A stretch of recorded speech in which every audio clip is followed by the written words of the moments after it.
Bueno, seguimos en La Hora de Maquiavelo, versión online, ¿no? Y estábamos con Raúl Aragón, estábamos con Paula Carri, el Chavo Ramelo y con Felipe Noguera, y nos hacíamos esta pregunta, ¿no? Si después del 13S, la famosa protesta ese jueves que sorprendió a mucha gente, tanto del gobierno como de la oposición, y creo que se sorprendieron los mismos que fueron, porque no se imaginaron que tanta gente se iba a contagiar en todo el territorio. Y la pregunta, ¿no? No tanto para Paula Carri, que mide, que monitorea las redes sociales, como para todos.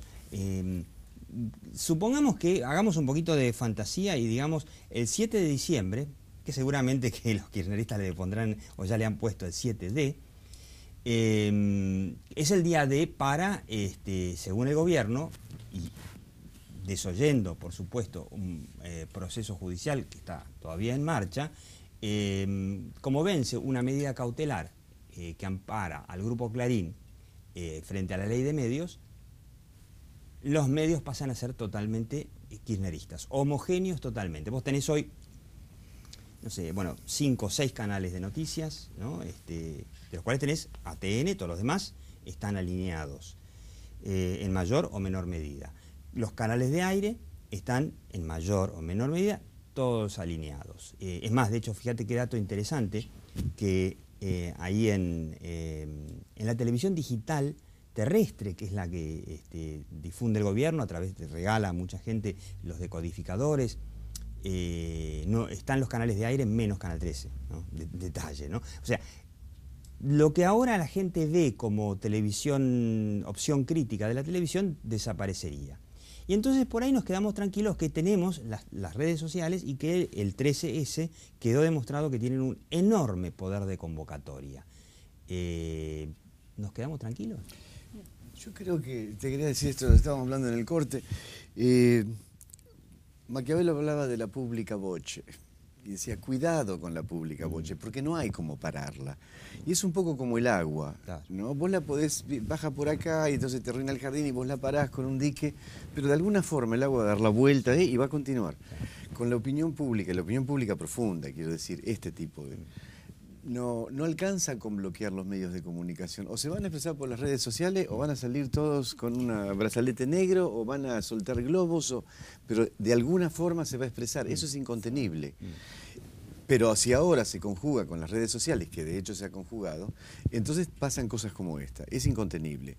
El problema que tiene es que, por eso te preguntaba, ¿alcanzan para qué? Cuando hablábamos al aire. Alcanza para convocar otro 13S, por ejemplo. Pero alcanza para convocar, pero no alcanza para construir, y nadie lo puede capitalizar. Con lo cual yo no sé si termina siendo realmente un buen fenómeno. Es bueno en la medida en que es un diálogo desde un sector de la población con el gobierno. El gobierno le está diciendo así no, o lo que sea, pero es un modo de diálogo de la masa con el sí, y le está diciendo a la oposición también algo, ¿no? Pero siempre va a faltar el tercer término. Hay un tercer igualmente término necesario entre la demanda social y el gobierno. Hay un tercer término que es el líder que ocupa el poder. Esto es teoría política elemental. Las redes sociales no alcanzan para construir el tercer término. Un poco lo que está planteando... solas, digamos, no alcanzan solas y no alcanzan si esa gente que participa no tiene el interés de construir o dar sustento a todo lo que está reclamando, ¿no? Entonces también pasa eso. Ahora, son importantes, son re importantes, porque si no, no existirían tantas campañas sociales de los principales políticos a nivel mundial de escuchar qué es lo que está pasando en las redes, porque además son el primer síntoma de algo cuando está muy bien o cuando está muy mal, sí, digamos, ¿no? Alguien son recordaba. El primer síntoma, entonces alguien, no me acuerdo quién, acá recordó durante el corte, mundial, ¿no, Paula? Una manifestación muy grande que hubo en el año 82, después de la guerra de Malvinas, después de la derrota de Malvinas, en reclamo de democracia.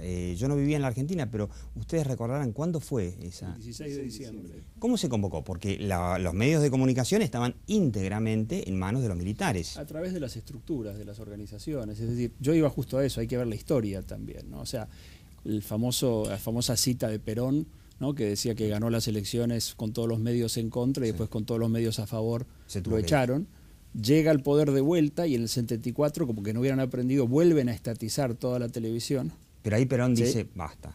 No, la estatizan, después él se muere, el gobierno militar maneja sus comunicados número 1, comunicado X. Alfonsín, con toda la televisión, excepto un canal, Canal 9, en manos del Estado, también pierde popularidad, pierde las elecciones. Entonces, yo creo que cuando un gobierno impone la comunicación, ya sea estatizando o ya sea a través de la cadena nacional, hay un metamensaje. Te estoy obligando a escuchar esto, es una manera de decir, vos no querés escuchar esto. O sea, cuando uno obliga a alguien a escuchar un mensaje, uno ya predispone mal al que lo está escuchando. Ahora, esto va a variar según el nivel, digamos, de sofisticación política del que lo está escuchando. El que está en una posición como de supervivencia, viendo cómo llena la olla ese día, no le importa, que le hablen está de tan república, democracia y qué sé yo, ¿qué le importa? Digamos, de cierto nivel, digamos, de nivel de vida, de nivel de educación para arriba, que le den una cadena nacional, que le impongan qué es lo que tiene que escuchar, rápidamente va a buscar formas alternativas. Y como dice Raúl, esa opinión pública va encontrando, como el agua, va encontrando su lugar, y la historia nos lo dice. Hoy las redes sociales son una manera de manejar ese tema. La calle no es un tema menor. Si uno lee los libros de Sharp y de Gandhi acerca de las formas de la resistencia pacífica y todo eso, ellos listan 198 formas distintas de manifestarse. Es cierto, Gandhi derrotó al imperio inglés y no tenía tampoco las redes sociales. Exactamente. Igual el tema de las redes sociales y la manifestación de la clase media en las redes sociales no va a dejar de existir, y no van a dejar de marcar su punto de vista, y eso en alguna manera, como pasó con el día del cacerolazo, va a tener que ser escuchado también por los medios. Y la historia más reciente... más tarde o más temprano, digamos, cuanto más temprano mejor, van a tener que escuchar. Lo mismo los políticos. Más tarde o más temprano van a tener que dar registro de eso. Pueden hacer estrategias, lo que vos sabés. Yo estaba que fuera decía de Argentina, Russell Stevens, el que hizo la campaña más media de Obama, eso de coreografiar la espontaneidad. Pueden hacer acciones para, como decía él con el cauce del agua, poner la piedrita para acelerar el curso o no, pero va a tener que ser registrado. Sí, en eso soy optimista, va a tener que ser registrado. Eso de escenificar... De hecho, los políticos están rindiendo cuentas mucho más asiduamente, también en base al tema de las redes sociales. En eso fueron buenísimos, ¿no? No es cuando llega el momento del voto ni cuando llega el momento de la campaña, sino cuando llega la avalancha de tweets, de blogs que putean la verdad contra uno. Esto que decía Paula Carri, de escenificar la espontaneidad, coreografiar la espontaneidad. Es un término que me encantó, porque es lo máximo posible. Más de eso no se puede. Eso se llama oxímoron absoluto. Claro, ¿no? Un oxímoron son dos cosas antitéticas. Y ahí se fueron de rosca, digamos. Pero hasta coreografiar la espontaneidad es algo que es posible. Si es espontáneo, no es coreografiado. Hacer un contenido polémico, eliminarlo, hay un montón de maneras. Pero te voy a dar un ejemplo. Dicen los que saben que había un plan, el día del 13S, lo primero que se le ocurrió al gobierno es hacer una contramarcha, y que la contramarcha se desestimó porque el gobierno calcula que puede juntar 20.000 personas, que es un montón de gente, pero que es una fracción de la que se manifestó en el 13S, y que para llegar a juntar esas 20.000 personas es inevitable llenar la 9 de julio de micros. Y que entonces la coreografía espontánea no sería tan espontánea. Ahora, si vos comparás esto, yo quiero hacer dos comparaciones, ¿no? Una internacional, porque el 13S también llamó la atención en el mundo. Sí. Inmediatamente lo compararon con la primavera árabe. Claro. Y en los países como Tunisia, como Egipto, etcétera, el gobierno manejaba todos los medios de comunicación. Sí. Y las redes sociales tuvieron mucho que ver con lo que pasó. Entonces, inmediatamente. Y convengamos que en todos esos países la penetración de Internet es menor que en Argentina. Exactamente. Claro. Pero, y la segunda comparación es, vuelvo al tema de la 125, ¿no? Lo que vos llamás la guerra del campo y yo no. La primer marcha a Plaza de Mayo se produce de forma espontánea después de un discurso de la presidenta que habla del paro de la abundancia, de los piquetes de la abundancia y todo esto. Y van como 5.000 personas a Plaza de Mayo. Y ese es el día que inmediatamente va, creo que es Delía, y le pega a un manifestante. ¿Se acuerdan que hubo una agresión? Sí, que recién ahora le dieron una condena muy liviana, pero le dieron una condena. El gobierno consideraba en ese momento que no podía ceder, y después Moreno y estos señores de gimnasios que andan con Moreno, consideraban que ellos no podían Acero Cali. Que perder la territorialidad de la Plaza de Mayo. ¿Sí? El 13S ni lo intentaron. Entre una cosa y otra también se cambió de lado Moyano. Una decisión inteligente, te iba a decir, en una decisión muy inteligente, porque realmente...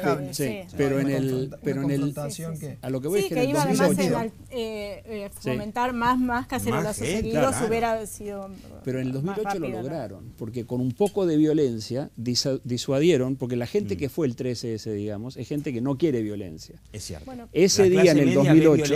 Pero eso lo disuadió. ¿No? Que si vos querés hacer una contraofensa, demás, también vas a tener una respuesta inmediata de esa gente manifestándose sobre eso, ¿no? Entonces en eso hay que tener mucha observación. Yo lo que quería decir... 2.0 ahora, ¿no? Hay un 2.0 respecto de eso, porque antes vos tenías la protesta larvada, no expresada, se expresó en las redes, se actualizó en la calle, fue puesta en acto, esto quiere decir actualizar.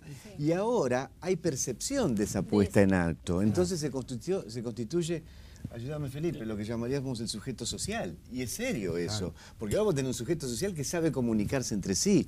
Cuidado, esto es serio, es muy poderoso. Y además eso en las redes no es muy fácil de... Quería redondear una idea que es, perdón, en el 2008, con todo esto, el campo nunca llegó a la Plaza de Mayo.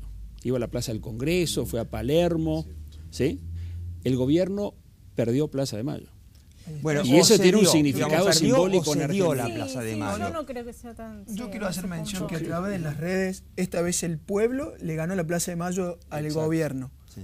Más allá de la comunicación, porque si estamos hablando a futuro del el 7 de diciembre del 2013, el 2012 lo que va a pasar, hoy la oferta mediática, vos te sentás en tu casa a mirar televisión y el canal 2, que es A24, oficialista. Vas el 3, TUC, oficialista. Vas el 4, hasta llegar al 13, que es canal 13, que es un canal opositor. Hoy la influencia de las redes sociales trascendió tanto que, como dice el señor, llegó al pueblo a que se corporizara, porque ya llegaron a la plaza. Sí, igual tampoco, llegó la clase media. La clase media tampoco lo enaltecería tanto, porque la plaza estaba libre, digamos, no era que había un... Bueno, no, claro. Pero las redes sociales sirvieron para encauzar. Yo me pregunto, no sé si ganaron tanto mérito, Chavo, una pregunta para el Chavo. Había una observación que es lo que te decía antes sobre el tema de la reelección, ¿no? Claro. En las redes no mide todavía, nosotros estamos midiendo el tema de reelección no mide, pero sí mide mucho más la prohibición del dólar. Claro, sí mide lo del dólar. Entonces, es lo que hablábamos al principio. ¿Hay sustento? Lo que decía él en relación a ¿para qué? Si es necesario, ¿para qué? Si no, si hay sustento para construir algo más. En ese sentido me parece que falta un poco de madurez en este tipo de protestas, porque ya ves, la reelección no interesa. Ahora, ir a agarrar la cacerola por otro montón de cosas. Sí, no, sin desmerecer, ¿no? Pero creo que hay ahí una cosa que falta para crear algo. Cada uno fue con su propia serio, digamos, agenda. ¿No? Algunos fue con más bronca por la inflación, otro fue con bronca por los dólares, otro fue por la reelección. Había muchos carteles en contra de la reelección. Los carteles decían cosas distintas. Claro. Ahí está, pero tendrías que tener inquietud por este tipo de cosas, que son las que van a construir una base, ¿no? Un sustento sólido. Sí, ¿no? esto era una protesta, no era una propuesta. Claro, una propuesta. Exacto. Y hay falta un trecho muy largo. Ahora yo le pregunto, el Chavo Ramelo, que de alguna forma es un activista que vendría a ser lo análogo o lo antitético al activismo social, si se quiere, que propone el gobierno con los del IA, que fueron a pegarles a manifestantes, la fuerza de choque, que recordemos, el líder camionero Hugo Moyano, que hoy está del otro lado del gobierno, en el medio de la guerra del campo, fue enviado a las rutas, supuestamente con la misión que nunca cumplieron, de ir a enfrentarse con los chacareros. Que nunca cumplieron porque en realidad en el fondo... Moyano no come vidrio.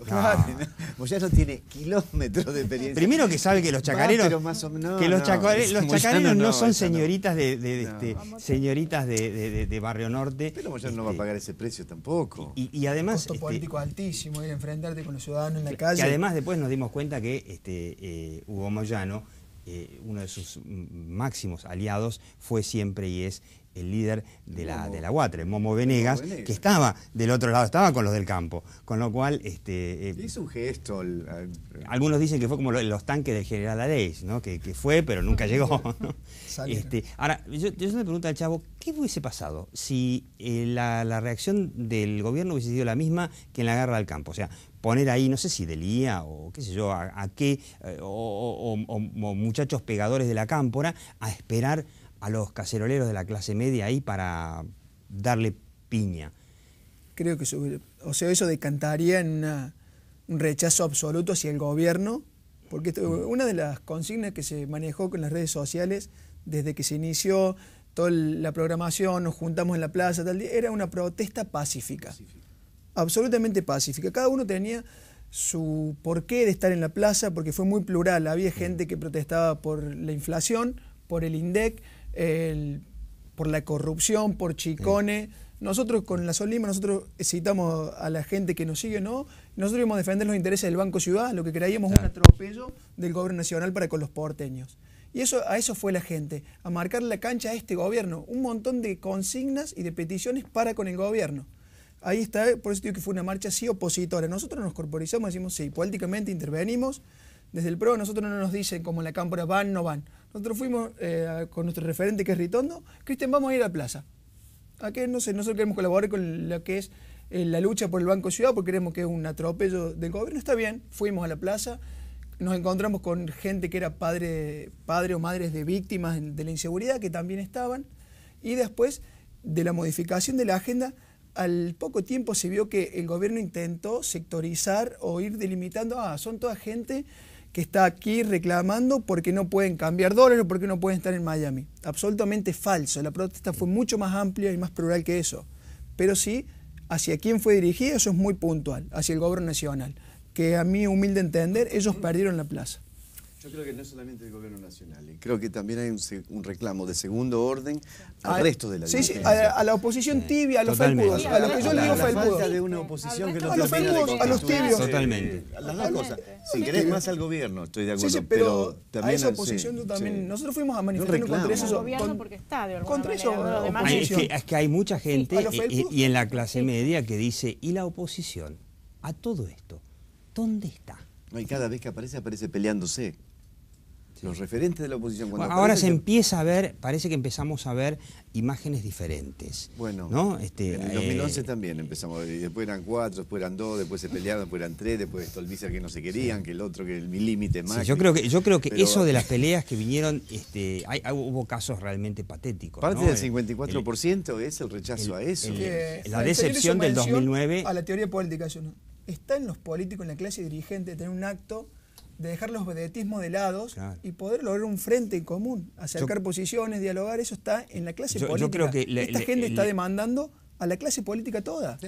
Ahí está la gran decepción de la oposición fue inmediatamente después del triunfo contundente de la oposición en el 2009, terminar todos peleados con todos. Unos, por ejemplo, los del famoso Unión Pro de Narváez, que le había ganado a Néstor Kirchner, creo que cuando ya estaban festejando ya se habían peleado. Es una cosa de locos. La gente eso lo vive como una defraudación. Bueno, ¿no? En esa línea, el único opositor que quedó firme, plantándose ante cada atropello del gobierno nacional, es Mauricio Macri. A quien le guste o no, está en cada uno. Pero el único opositor que sigue manteniendo la posición, que está soportando los desgastes económicos, la asfixia, sigue siendo Mauricio Macri. Desde ahí hablamos de construir. Adicional que vos mencionaste lo de Córdoba.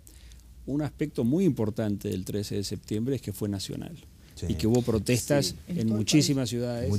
Y esto viene como en consonancia con los gobernadores, ¿sí? Que al principio muchos de ellos optaron por la estrategia de estar cerca del gobierno para que les mande plata y qué sé yo. Ahora cuando el gobierno se empieza a quedar sin plata, entonces empiezan a decir, bueno, este sistema ya no les funciona, ¿no? El tema de las redes también colaboró en ese punto, claro, ¿no? De hacer la protesta nacional, porque ahí no es que tenés pero en todas las localidades, donde la gente protestó se podía ver a través de TN.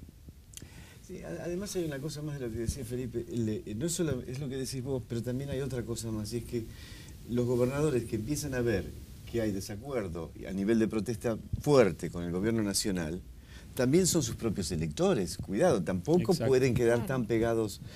Es decir, yo creo que para el oficialismo está en un momento muy delicado.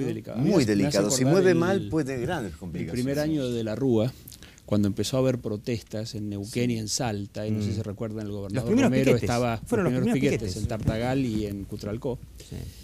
Y entonces por ejemplo, el gobernador Romero estaba, no sé en qué gestión fuera, y fue criticado porque no estaba en Salta, y entonces empezaron, hay problemas en la provincia, la culpa es del gobernador. Claro.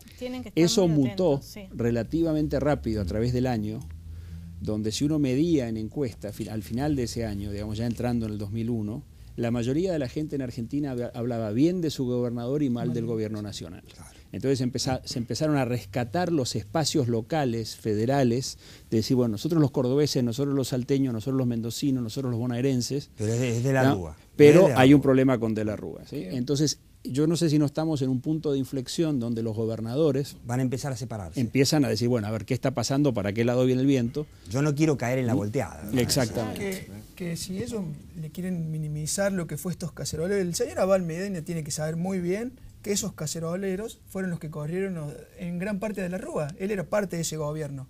Y lo que pasa puntualmente con los gobernadores, los gobernadores tienen la tendencia en mantener su electorado cautivo para después arreglar con el referente nacional. Y en este momento se ha hecho tan masivo que la protesta va directamente hacia el gobierno nacional, pasando aún por encima de muchos de los acuerdos que tengan sus gobernadores. Sí. La gente ya ha desconocido ese tipo y los gobernadores toman nota. Por eso yo creo que no es para minimizar lo que ocurrió en la plaza. Bueno, Capitanich no difunde más la inflación en Chaco. ¿Por qué es eso? Porque genera bronca. Pero además porque no puede entrar en conflicto con el gobierno nacional, pero tampoco puede decir una cosa que rechacen. Entonces, ¿qué hace? Se retrae, da un paso atrás. Pero eso como política es insostenible. Ahora, el único que escuchó, el único de los gobernadores que me parece que escuchó, porque la protesta en su provincia fue muy fuerte, fue el mendocino, Paco Pérez, que había dicho, bueno, si Cristina reforma la Constitución para hacer vamos con el Mendoza también, que Mendoza además tiene una tradición de que no tiene ninguna reelección, porque la mayoría de las provincias que tienen reelección tienen una segunda y alguna que otra tiene una tercera, y después hay provincias con indefinida, ¿no? Como Formosa, qué sé yo, Santa Cruz. Pero en Mendoza era una cosa muy sagrada, lo de gobernaste y te vas y no volvés. Y no volvés, como 4 años y afuera. Y parece que Paco Pérez dijo, me parece que la saco, ¿no? Mucha gente en la calle en Mendoza.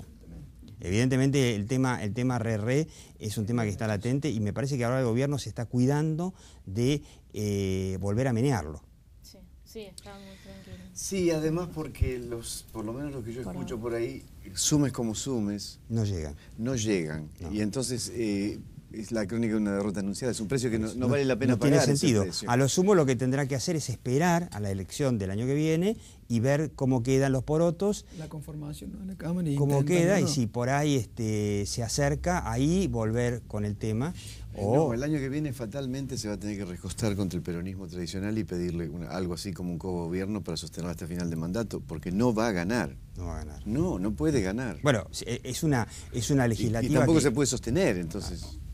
¿Cómo haces con las cámaras? Bueno, pero hay legisladores que son generosos con sus eso votos. Es cierto. Ahí, bueno, eso no había tomado en cuenta. Eso, claro, recordemos yo siempre recuerdo una frase de Cristina que muchos la criticamos, pero después nos dimos cuenta que tenía razón. Cristina, cuando había sido derrotada en el 2009, hizo su balance de lo que nosotros llamábamos derrota y dijo, no, bueno, pero para un poquito, porque fulanito es nuestro. Y dijo, ¿y Pino? Es nuestro. Y todos dicen, no, de Pino se hizo una campaña y qué sé yo, qué sé cuánto. Bueno, todo lo que sacó después levantó la mano con el gobierno todas las veces. Por lo tanto, es de suponer que Pino sí le va a apoyar, que es muy probable que llegue al Senado el año que viene, le va a levantar la mano a Cristina. Pero bueno, es todo futurología en un país donde no sabemos qué va a pasar esta tarde. Así que yo le agradezco mucho a Raúl Aragón, a Paula Carli de Real Time, al Chavo Ramelo de La Solano Lima, que de paso les recomiendo, se pueden meter ahí en YouTube, tiene unos videos divertidísimos, críticos y muy simpáticos, y a Felipe Noguera, y yo le digo, siga viendo La Hora de Maquiavelo.